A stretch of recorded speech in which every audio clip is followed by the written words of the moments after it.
नमस्कार मु सुशांत आपण को स्वागत करछि हमर यूट्यूब चैनल रहस्य पछर सत्यता को किछि जणा आ अजणा आ रहस्यमय कथार आलोकपात करबा आपण आ आमे।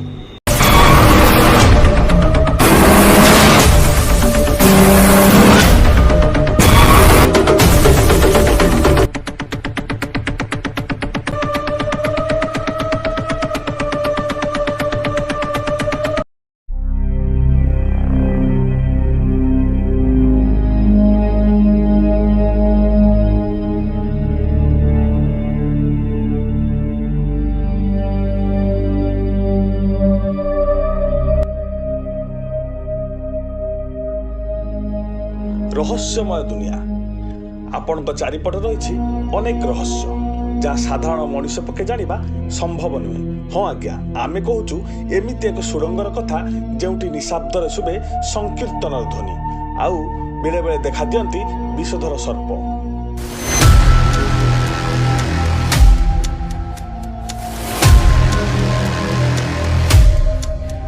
आमे आसी पहुंचीचु जाजपुर जिला 16 नंबर जातीय राजपथ ब्राह्मणी तटरे थिबा देवदेव महादेव बाबा गोकर्णेश्वर शैव पीठरे।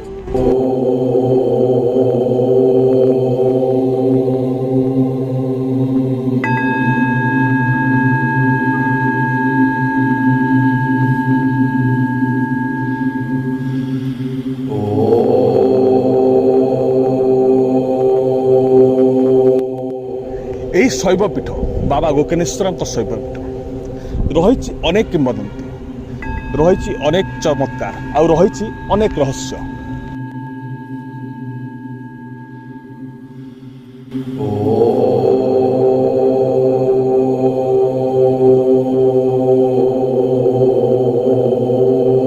आमे शुणिबा यही रहस्य आमर जी अछंती ये मंदिर मुख्य पूजक श्री सोमनाथ पाड़ी महोदय नाना प्रणाम। आपण परिचय टिके देबे आम दर्शक बंधु मानक। मु गोकर्णेश्वर मंदिर पूजक सोमनाथ बाड़ी। प्रभु होचंदी मोर इष्टदेव आराध्य देवता। कौन रही जो शैवपीठ अच्छी बहु पुरातन शैवपीठ आर किमिति शैवपीठ प्रथमे बाबा गोकर्णेश्वर आविर्भाव होते कौन रही जो गोकर्णेश्वर पीठ रहस्य टिके आम दर्शक मानक उन्मोचन करेंगे। प्रभु होचंदी द्वापर युगर ठाकुर बोली प्रमाणित रही जहाँ द्वापर जुगरे पांडव माने देउली पहाड़ बारुणावत पहाड़ महाविनायक पहाड़ ये जगह सब अज्ञात वनवास से यही पहाड़ रे माता कुंती की धरी पांडव माने ये जगह को आसते जिते बड़े पितृश्राद्ध करने निमंते अर्जुन को मृगमांस लोड़िया को पड़ा अर्जुन यही जगार शरबिंध करते से शरबिंधरे शिवंकर गाई बौला गाई बद्ध होता। अर्जुन ये पापरे केमिति विमोचन हेबे भगवान कृष्ण को जाई पचारि थिले। भगवान कृष्ण कहिथिले शिव ये पाप को विखंडित करिवे। अर्जुन यही जगारे ये ब्राह्मणी नदीर पानी आनी शिव को महारुद्राभिषेक करथिले। शिव तांकर पूजारे प्रसन्न होई दर्शन देइथिले। गोकर्णरु ईश्वर आविर्भूत हबारु गोकर्णेश्वर नाम द्वापर जुगे प्रमाणित है। ना कह जाए एठी गोटे सुरंग रही जे सुरंग रे कौन रही सुरंग एक्चुअली तार रहस्य कौन रही सुरंग रे ये जो सुरंग रही ये सुरंग से समय जिते बड़े ये जगह को जनबसति नथिला लोक विशेष जगह को आसु नथिले मुनि ऋषि माने ये जगह बसवास करुले से सुरंग बाटे जीवाआसा करती से सुरंग बाटे किए कहती कपिलास को बाट अच्छी किए कहती पुरी की बाट अच्छी जहाँ आम पूर्वपुरुष पीढ़ी कही आम शुणा कथा किए देखी ना किए जानी जहाँ कहते कीर्तन शब्द शुभे निशाब्द कीर्तन शब्द शुभे सत्यता रही सत्यता नृसिंह कर्णकर गोटे विवर अच्छी से विवर निशाब्द राति पूर्वपुरुष जेज मैंने कहते निशाब्द राति से हरि संकीर्तन शुभे भी कपिलास को बाट अच्छी कहते नहीं बर्तमान से गुंफा द्वार नृसिंह महामूर्ति रही ବର୍ତ୍ତମାନ ଆମେ ବି ଦେଖିଲୁ ସେଠି ମହାପ୍ରଭୁ ନୃସିଂହ ବିଦ୍ୟମାନ ଅଛନ୍ତି କିନ୍ତୁ ସୁଡ଼ଙ୍ଗଟି ବନ୍ଦ କରିଦିଆଯାଇଛି ତାର କାରଣ କ'ଣ ରହିଛି କି?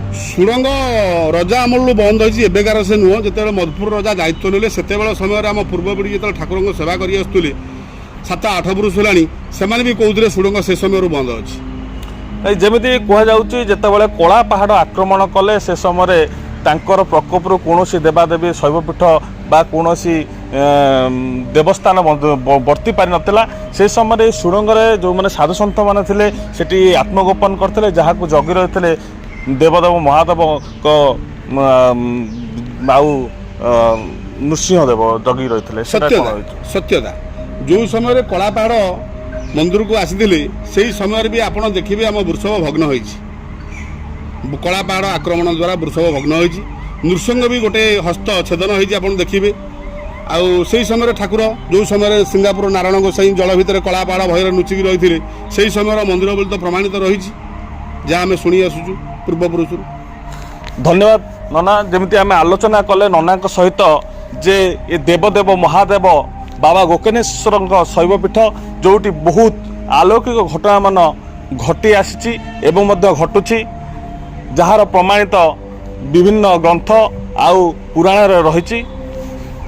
ବହୁତ ବହୁତ ଧନ୍ୟବାଦ ନନା, ଆପଣ ଆମକୁ ସାକ୍ଷାତକାର ଦେଇଥିବାରୁ ଧନ୍ୟବାଦ। ଆମେ ଶୁଣୁଥିଲେ ଏଇ ଦେବଦେବ ମହାଦେବ ବାବା ଗୋକର୍ଣ୍ଣେଶ୍ୱରଙ୍କ ଶୈବପୀଠରେ ଯିଏ ଅଛନ୍ତି ମୁଖ୍ୟ ପୂଜକ ସୋମନାଥ ପାଣିଙ୍କ ଠାରୁ ଯେ ଏଇ ପୀଠର ମାହାତ୍ମ୍ୟ କ'ଣ ରହିଛି, ଆପଣମାନେ ଏମିତି ଆମକୁ ଭଲ ପାଇବା ଦେଇ ଚାଲନ୍ତୁ। ଆମର ଯେଉଁ ୟୁଟ୍ୟୁବ୍ ଚ୍ୟାନେଲ୍ ରହିଛି ରହସ୍ୟ ପଛର ସତ୍ୟତାକୁ ଆପଣ ସେୟାର କରନ୍ତୁ, ଲାଇକ୍ କରନ୍ତୁ ଆଉ ସବସ୍କ୍ରାଇବ୍ କରନ୍ତୁ। ଆଉ ଯଦି ଆପଣଙ୍କ ଅଞ୍ଚଳରେ ରହିଛି ଏମିତି କିଛି ରହସ୍ୟମୟ ପୀଠ ବା ରହସ୍ୟମୟ ସ୍ଥାନ, ଆମକୁ ଡାକନ୍ତୁ, ଆମେ ତାକୁ କରିବୁ ରହସ୍ୟ ଖୋଜିବୁ ରହସ୍ୟ ପଛର ସତ୍ୟତାକୁ।